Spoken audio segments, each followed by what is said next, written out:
President, and I echo Greece's thanks for your stewardship of the Council in August.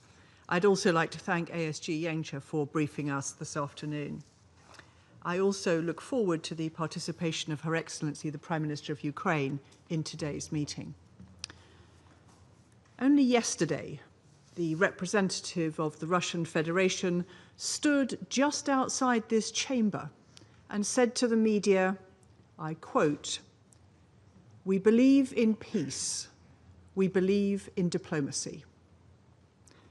Yet Russia's attack on Ukraine just the night before was one of the largest aerial attacks of its war.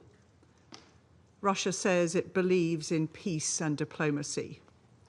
Such brutal attacks say the opposite. Russia deployed nearly 600 drones and 31 missiles in an attack that hit civilians and civilian infrastructure. Among the homes and buildings destroyed in Kyiv, the British Council and the EU delegation suffered extensive damage. Deliberate targeting of civilian infrastructure and civilian objects is a violation of international humanitarian law. At least 23 people, including 4 children, were killed by these strikes, and dozens more were wounded. We extend our condolences to the families and friends of those killed. It has been reported that among the children who were killed, the youngest was 2 years old. The Kremlin's actions reflect no desire for peace or diplomacy that I can detect.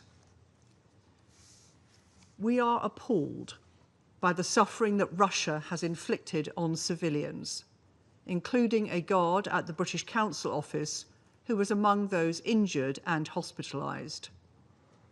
We're equally outraged by the damage these strikes caused to neighbouring EU delegation building. But if Russia thinks it can intimidate us, it is wrong. This will only strengthen UK and Western resolve to support Ukraine.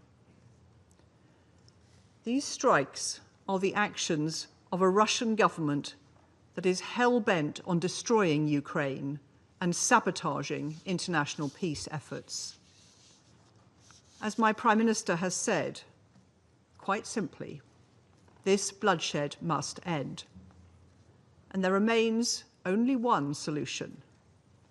Putin must, as Zelensky has done repeatedly, agree to a full and unconditional ceasefire immediately.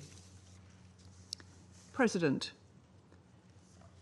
every time I have to deliver a statement which marks another milestone in Russia's violence, I'm joined by 13 of my fellow council members, 14 Security Council members calling for a cessation of hostilities.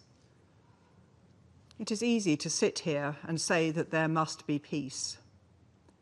Yes, we all want peace, but only one of us has the power to make that happen immediately. President Putin had the power to stop this war when we called for it last month, and the month before that, and the month before that, all the way back to February 2022. How many people would still be alive today if President Putin had committed to peace and diplomacy instead of violence back then? Or better yet, if he had decided not to invade at all? I thank you.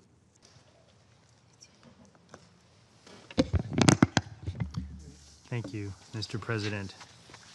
And thank you, Assistant Secretary Jenka, for your informative briefing. In recent weeks, the United States has undertaken exceptional efforts to bring the Russian-Ukraine war to an end. President Trump met face-to-face with Russian President Putin in Alaska on August 15th, the first summit-level meeting between our countries since Russia launched its invasion more than 3.5 years ago. President Trump then hosted Ukrainian President Zelensky and 7 other European leaders at the White House on August 18th to build on the progress made at the Alaska summit. The latest drone and missile attacks on Ukraine, which resulted in numerous civilian casualties and damage to residential areas, the offices of the EU delegation in Kyiv, and the building which houses the British Council, cast doubts on the seriousness of Russia's desire for peace. These strikes on civilian areas must stop immediately. We extend our deepest condolences to the victims and their families. Russia must decide now to move toward peace. The leaders of Russia and Ukraine must agree to meet bilaterally.